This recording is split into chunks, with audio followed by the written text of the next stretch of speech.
Last night I got to attend an awesome event at Print Center, New York. Urco provides the lighting for the gallery, and for this event they added some of their latest innovation. For my specifiers watching this, you know Urco, and you don't need me to get into it. But for the lighting novices out there, Urco is one of the most highly technical lighting manufacturers you'll ever find. As I was walking home last night, I started thinking about what really separates some lighting manufacturers from sort of more commercial grade manufacturers on the market.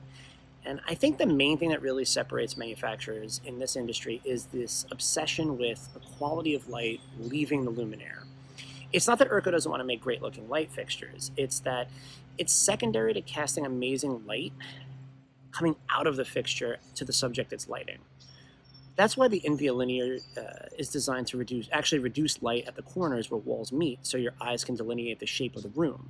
And that's why you can add up to 3 different track head accessories to the Eclipse.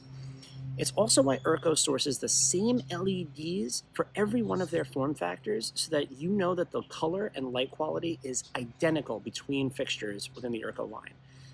That's what happens when you put light first.